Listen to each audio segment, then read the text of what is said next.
నమస్తే మిత్రులారా, నేను మీ శ్రీనివాస్ చౌహాన్, అడ్వకేట్. చనిపోయిన వ్యక్తి యొక్క ఆస్తి మనం పొందాలంటే సక్సెషన్ సర్టిఫికేట్ పొందాల్సిందేనా? సో మిత్రులారా, ఇండియన్ సక్సెషన్ యాక్ట్ 1925 అనే చట్టం మన దేశంలో బ్రిటిష్ కాలం నుంచి అమలులోకి ఉన్నది. సో ఇందులోని సెక్షన్ 214 ప్రకారంగా ఎవరైనా ఒక వ్యక్తి మరణిస్తే అతనికి సంబంధించిన చట్టబద్ధ వారసులు ఎవరైతే ఉన్నారో వారు న్యాయస్థానము ద్వారా ఒక సక్సెషన్ సర్టిఫికేట్ పొందితేనే వారి పేరు మీదికి అతని యొక్క ఆస్తి అనేది సంక్రమిస్తుంది. ఉదాహరణకు ఒక వ్యక్తి తన కష్టార్జితంతో సంపాదించిన ఆస్తి లేదా వంశపరంగా వచ్చిన ఆస్తి అతని పేరు మీద ఉందనుకోండి. అతను సడన్గా చనిపోయాడు.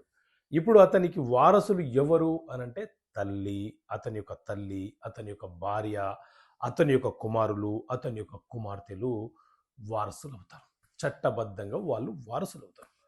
సో ఆ వారసులు వాళ్ళేనని నిర్ధారణ చేయడానికి న్యాయస్థానము సక్సెషన్ సర్టిఫికేట్, సక్సెషన్ ఆర్డర్ ఒకటి ఇస్తుంది. దాన్ని ఆధారంగా చేసుకొని వాళ్ళు ఆ ఆస్తులను తమ పేరు మీదకి బదిలీ చేసుకోవచ్చు.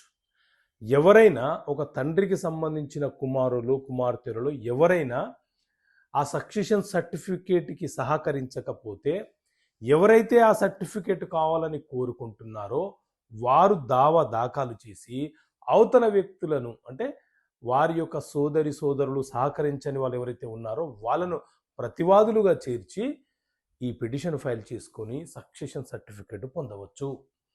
సో ఇలా బేసిక్స్ చట్టపరమైనటువంటి అంశాలు మీకు తెలియాలన్న ఉద్దేశంతో చట్టపరమైన సమస్యలకు పరిష్కారాన్ని పుస్తకాన్ని తెలుగు మరియు ఇంగ్లీష్ మీడియంలో మీ ముందుకు తీసుకురావడం జరిగింది. పుస్తకం కావాలంటే ఇక్కడ కనిపిస్తున్న నెంబర్ కాల్ చేసి పుస్తకాన్ని మీరు పొందవచ్చు. ఓకే మిత్రులారా, థ్యాంక్ యూ. జై హింద్.